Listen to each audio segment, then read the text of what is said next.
বাবা আমি mutual fund করব। মিউচুয়াল ফান্ড সে তো শেয়ার মার্কেট, আর শেয়ার মার্কেট মানে তো জুয়া। কিন্তু এখনকার সব ইউটিউবাররা তো বলছে মিউচুয়াল ফান্ড এফডির থেকে অনেক বেশি প্রফিটেবল যদি লং টার্মের জন্য করা যায়। ও সব আজকালকার ছোকরারা কি বকছে দেখলে হবে? কতটুকু জীবন দেখেছে ওরা, কত লোককে দেখেছি নিঃস্ব হয়ে যেতে। তবুও বাবা একবার ট্রাই করা যায় না? হতেও তো পারে যে অনেক ভালো রিটার্ন পেতে পারি। শুনছো, আজকে ওর খাওয়া দাওয়া সব বন্ধ করে দেবে, ছেলে জুয়া খেলা শিখেছে। ম্যাক্সিমাম বাঙালি মধ্যবিত্ত ফ্যামিলির এই অবস্থাই কিন্তু আমরা দেখতে পাই। যখনই শেয়ার মার্কেট অথবা মিউচুয়াল ফান্ডের কথা ওঠে ম্যাক্সিমাম বাড়ির লোকেই একটু ঘাবড়ে যায়, তারা মনে করে বোধহয় এটা একটা জুয়া। তা আজকে আমরা আলোচনা করব মিউচুয়াল ফান্ড বলতে আমরা কি বুঝি, একটা মিউচুয়াল ফান্ড কিভাবে কাজ করে, মিউচুয়াল ফান্ডের অ্যাডভান্টেজ কী আছে, ডিসঅ্যাডভান্টেজ কী আছে, আর মিউচুয়াল ফান্ডে আমাদের ইনভেস্ট করা উচিত কি করা উচিত না। তাহলে বন্ধুরা চলো শুরু করা যাক আজকের ভিডিও।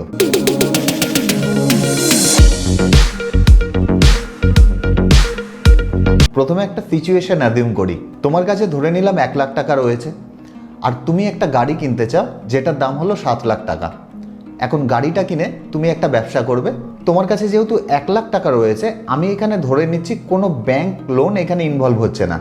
তা তোমার পক্ষে সম্ভব হয়ে উঠছে না সেই গাড়িটি কেনা এবং কিনে ব্যবসা শুরু করা। সেক্ষেত্রে তুমি তোমার বন্ধু বান্ধবদের সাথে কথা বলতে পারো এবং 7 জন বন্ধু এক জায়গায় হয়ে 1 লাখ টাকা করে ইনভেস্ট করে একটা গাড়ি কিনলে যার দাম 7 লাখ টাকা। এখন 7 লাখ টাকা দেওয়ার পর তোমাদের গাড়িটা তো চলে আসলো, গাড়ি চলে আসার পর তোমরা ব্যবসাও শুরু করলে। ব্যবসা শুরু করার পর যখন সেই গাড়ি থেকে তোমাদের প্রফিট জেনারেট হলো, সেই 7 জন মিলে সেই গাড়ির প্রফিটটি তোমরা ভাগ করে নিলে। এটা হলো একটা সিচুয়েশন। এবার এক্ষেত্রে সমস্যা একটা তৈরি হচ্ছে যে তোমাদের কারোর গাড়ির ব্যাপারে নলেজ নেই। একটা গাড়ির ব্যবসা কিভাবে চলে, কোথায় সেই গাড়িটি খাটাতে হবে, বিভিন্ন ধরনের নলেজ দরকার, যে নলেজটা তোমাদের কাছে নেই, যার ফলে সেই গাড়ির ব্যবসা করতে তোমাদের অসুবিধা হতে পারে। এক্ষেত্রে তোমাদের কাছে দুটো অপশান আছে। একটা হলো তোমরা কোনো এক্সপার্টের কাছে যাবে, যে কিনা তোমাদের একটা সাজেশন দেবে, সেই অনুযায়ী তোমরা তোমাদের ব্যবসা চালাবে, তার বদলে তোমরা একটা ফিস তাকে দেবে।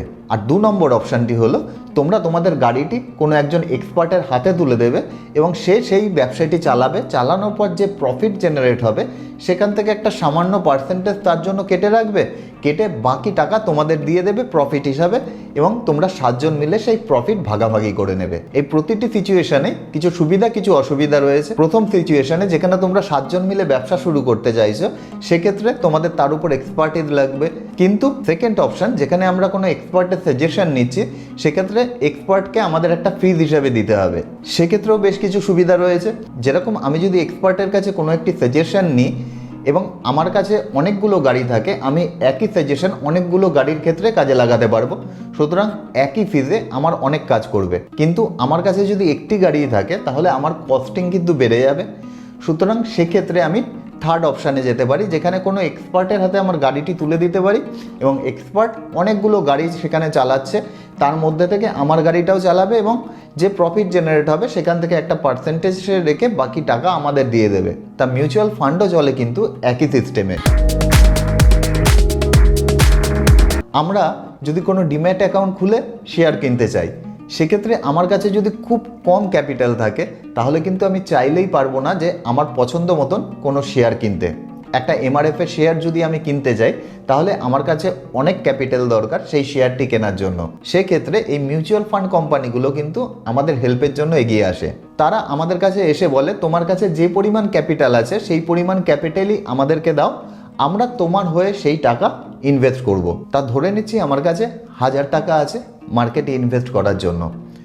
তা আমি 1000 টাকা চাইলেই ইনভেস্ট করতে পারবো না, কেননা আমি আমার পছন্দসই কোনো কোম্পানিতে সেটা ইনভেস্ট করতে পারবো না, যেহেতু আমার কাছে মাত্র 1000 টাকা রয়েছে। এছাড়াও আমি যদি কোনো এক্সপার্টের কাছে যাই, গিয়ে বলি আমার কাছে 1000 টাকা আছে, আমি মার্কেটে ইনভেস্ট করতে চাই, সে তখন কিন্তু বলবে আমার তো ফিজই আছে 2000 টাকা, তা 1000 টাকা আমি কিভাবে তোমার হয়ে ইনভেস্ট করব। সেক্ষেত্রে সেকেন্ড অপশানও আমাদের কোনো কাজে লাগবে না। থার্ড অপশান আমাদের কাছে যেটি থাকছে, আমরা সেই মিউচুয়াল ফান্ড কোম্পানিকে সেই 1000 টাকা দিয়ে দেব এবং তারা আমাদের মতন আরও কয়েক হাজার লোককে এক জায়গায় করে 1000 টাকা করে কালেকশন করে একটা বড় ফান্ড তৈরি করবে এবং সেই ফান্ডটি তারা ইনভেস্ট করবে। তা ধরে নিচ্ছি আমি 1000 টাকা ইনভেস্ট করেছি এবং আমার মতন আরও 100 জন ওই ফান্ডে ইনভেস্ট করেছে 1000 টাকা করে। তাহলে কোম্পানির 1000 × 100 1,00,000 টাকা হয়ে যাচ্ছে, তখন কিন্তু কোম্পানি চাইলে যে কোনো ধরনের শেয়ার তারা তাদের পছন্দ মতন কিনতে পারবে, কিনে প্রফিট জেনারেট করতে পারবে। সেক্ষেত্রে দেখা যাচ্ছে কোম্পানির কাছে যেহেতু ফান্ডের পরিমাণ অনেকটা বেশি থাকছে, তারা অনেকটাই ফ্রিডম পাচ্ছে অনেক ধরনের শেয়ার কেনার জন্য, যেটা কিনা আমাদের একার পক্ষে সম্ভব হয়ে উঠছিল না। তো মিউচুয়াল ফান্ড কোম্পানি এইভাবেই কাজ করে, তারা বিভিন্ন লোকের কাছ থেকে টাকা কালেকশন করে সেই টাকা আমাদের হয়ে মার্কেটে ইনভেস্ট করে। তা আর একটা জিনিস বলে রাখি, আমাদের কিন্তু অনেকেরই ধারণা থাকে যে মিউচুয়াল ফান্ডে ইনভেস্ট করা মানে শেয়ার মার্কেটে ইনভেস্ট করা। শুধুমাত্র কিন্তু সেটা নয়, শুধুমাত্র শেয়ার মার্কেটেই মিউচুয়াল ফান্ড কোম্পানি ইনভেস্ট করে না।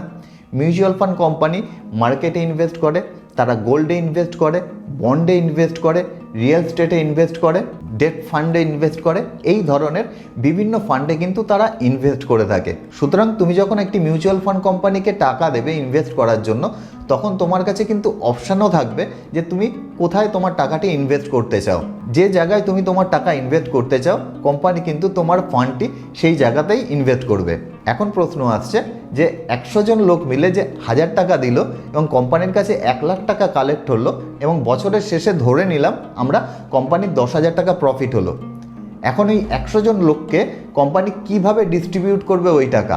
এখন ধরে নিচ্ছি সেই কোম্পানিটি এই 1,00,000 টাকা দিয়ে 10,000 টাকার 10টি শেয়ার কিনেছে। এখন 10টি শেয়ার তো 100 জনের মধ্যে ডিভাইড করা খুবই মুশকিল। তখন কোম্পানি তাদের এই পার্টিকুলার ফান্ডের একটা ইউনিট তাদেরকে দিয়ে দেবে, তাকেই আমরা বলি ন্যাভ। এবং সময়ের সাথে সাথে শেয়ারের প্রাইস যেরকম বাড়বে অথবা কমবে, সেই ইউনিটের প্রাইসও কিন্তু সেরকমভাবে বাড়বে অথবা কমবে, এবং ওই ইউনিট দিয়েই বিচার হবে আমরা কত পরিমাণ প্রফিট করছি অথবা লোকসান করছি। এবার চলে আসি মিউচুয়াল ফান্ডের অ্যাডভান্টেজ কী আছে। সবথেকে যে বড় অ্যাডভান্টেজ রয়েছে, আমাদের নিজস্ব কোনো এক্সপার্টিস থাকার কোনো প্রয়োজন নেই। আমরা যদি কোনো রকম কোনো নলেজও না রাখি মার্কেট সম্পর্কে, তাহলেও কিন্তু সেই কোম্পানিকে আমরা সেই টাকাটি দিয়ে আমরা নিশ্চিন্তে আমাদের কাজ করতে পারি। 2 নম্বর যে সুবিধাটি হলো, আমাদের কোনো পার্সোনাল টাইম ইনভেস্ট হচ্ছে না। আমরা যদি নিজে থেকে মার্কেটে ইনভেস্ট করতে যেতাম, তাহলে মার্কেটে কোনো একটি শেয়ারকে আমাকে অ্যানালাইজ করতে হতো, তার ব্যালেন্স শিট দেখতে হতো, প্রফিট অ্যান্ড লস দেখতে হতো, এছাড়া তাদের ক্যাশ ফ্লো ইত্যাদি জিনিস দেখে তারপরে আমাদের সেখানে ইনভেস্ট করতে হতো। এই ব্যাপারে আমাদের নলেজও যেরকম দরকার, সেরকম আমাদের একটা টাইমও দরকার সেই কোম্পানিকে নিয়ে অ্যানালাইজ করার জন্য। এই ক্ষেত্রে কিন্তু আমরা কোম্পানিকে টাকা দিয়ে দিই এবং তাকে আমরা বলি যে তুমি আমার হয়ে অ্যানালাইজ করো এবং তুমি সেই কোম্পানিতে ইনভেস্ট করো যেখানে ইনভেস্ট করা উচিত। 3 নম্বর যে সুবিধা হলো, আমি যদি কোনো এক্সপার্টকে হায়ার করতে চাই আমার হয়ে ইনভেস্টমেন্ট করে দেওয়ার জন্য, তারা কিন্তু একটা বড় অ্যামাউন্ট আমাদের কাছে চার্জ করবে। সেটা কিন্তু ম্যাক্সিমাম সময় আমাদের পক্ষে দেওয়া সম্ভব নয়। কিন্তু কয়েক হাজার লোক যখন এক জায়গা হয়ে ইনভেস্ট করে এবং কোনো এক্সপার্টকে দায়িত্ব দেওয়া হয় সে আমাদের হয়ে ইনভেস্ট করে দেবে, সেক্ষেত্রে দেখা যায় যে পার হেড হিসাবে যে খরচাটি এক্সপার্টের আছে সেটি কিন্তু অনেকটাই কম পড়ে, যেটা কিনা আমাদের পক্ষে এফোর্ড করা সম্ভব হয়ে ওঠে। 4 নম্বর হলো ডাইভার্সিফিকেশন। আমাদের কাছে যদি 1000 টাকা থাকে, তাহলে কিন্তু আমাদের পক্ষে সম্ভবই নয় সেটি অনেকগুলো কোম্পানিতে ইনভেস্ট করা। আমরা যদি ছোট কোম্পানিতেও ইনভেস্ট করি, তাহলেও দেখা যাবে যে আমরা 10টা অথবা 20টা কোম্পানিতে ম্যাক্সিমাম ইনভেস্ট করতে পারবো, কিন্তু তাতেও আমাদের প্রফিট হবে না, কেননা কোনো কোম্পানির একটি শেয়ার কিনে খুব একটা লাভবান আমরা হতে পারি না। কিন্তু আমরা যদি মিউচুয়াল ফান্ডে ইনভেস্ট করি, তাহলে দেখা যাবে যে আমাদের ওই 1000 টাকা হতে পারে 100টা অথবা 200টা কোম্পানিতেও ইনভেস্ট হয়ে গেছে, খুব ছোট ছোট পোর্শনে, আমরা কিন্তু জানতেও পারিনি। সুতরাং অল্প অ্যামাউন্ট দিয়ে আমরা কিন্তু একটা বড় জায়গায় ইনভেস্ট করতে পারি, যার ফলে আমাদের ফান্ডের একটা বড় ডাইভার্সিফিকেশন হয়, যার ফলে রিস্কটা কিন্তু অনেকটাই কম থাকে। 5 নম্বর সুবিধা হলো এসআইপি সুবিধা, অর্থাৎ সিস্টেমেটিক ইনভেস্টমেন্ট প্ল্যান।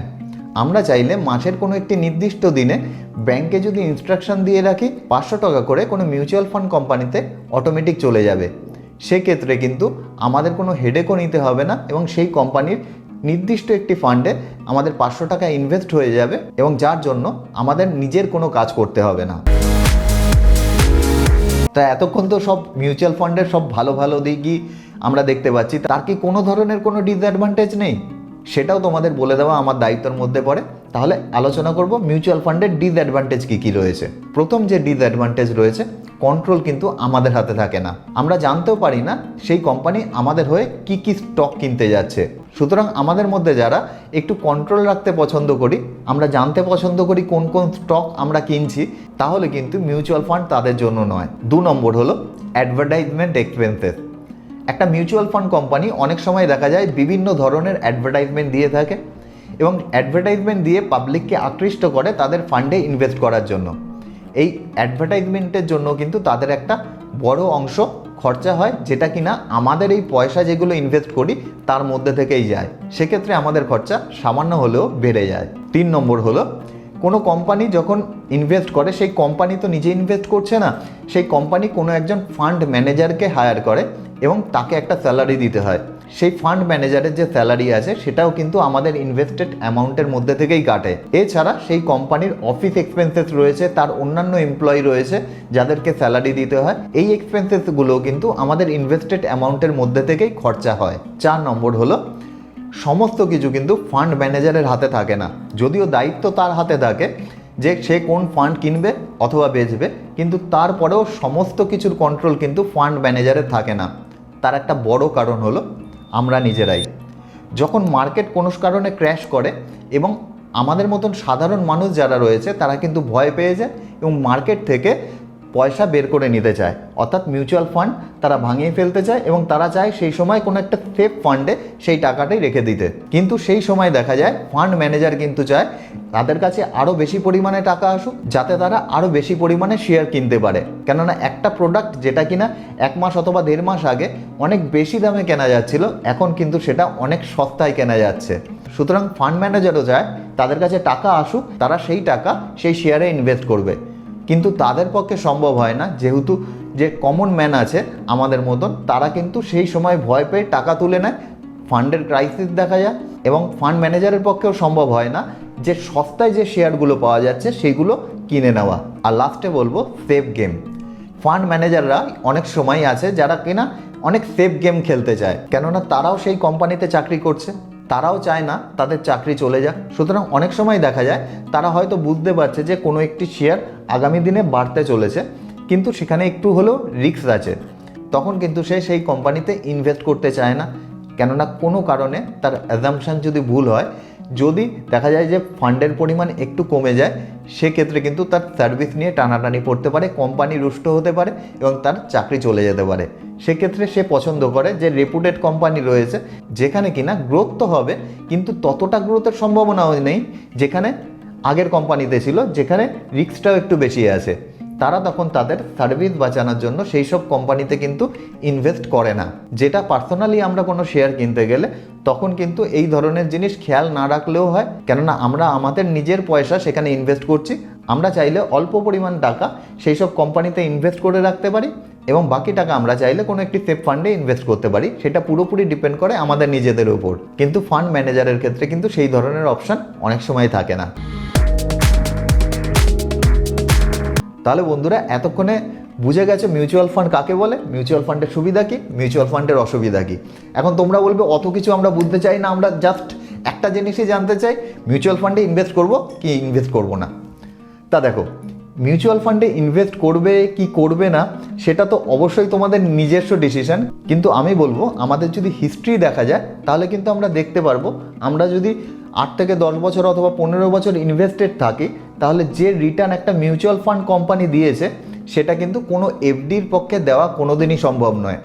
আমরা যদি সবথেকে বাজে কোনো মিউচুয়াল ফান্ডও চুজ করে থাকি তাহলে দেখা যাবে তারও রিটার্ন এফডির থেকে অনেক বেশি।